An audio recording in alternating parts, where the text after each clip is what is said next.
नमस्ते प्रणाम सब केहू के स्वागत करता नहीं अपना यूट्यूब चैनल में। रउआ सभी गाना के सुनी रोबेली रघुराई पवन भैया के गाना बा।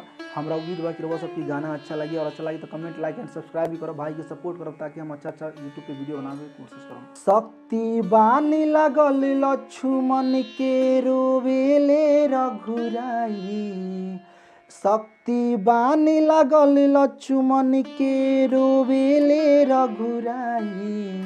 अखिया खोला बबुआ हो, अखिया खोला बबुआ, के कहबू छोटका भाई। अखिया खोला बबुआ, के कहबू छोटका भाई।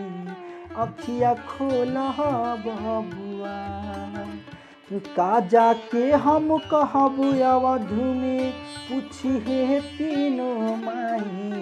अखिया खोला बबुआ, के कहबू छोटका भाई।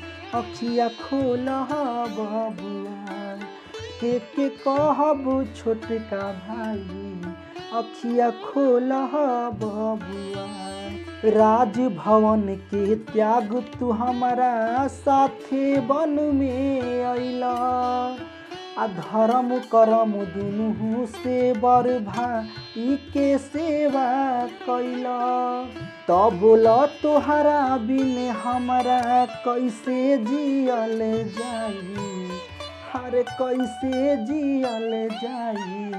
अखिया खोला बबुआ हो, अखिया खोला बबुआ, के कहबू छोटका भाई। अखिया खोला बबुआ, के कहबू छोटका भाई। अखिया खोला बबुआ, सूर्यवंश के सूरज डूबी रघुकुल लागी दागी। युग युग बात चली है भौजाई रहलिया भागी। अवधि के लोग कही हमके चली अइले जानी बचाई। हाँ चली अइले जानी बचाई। अखिया खोला बबुआ, के कहबू छोटका भाई।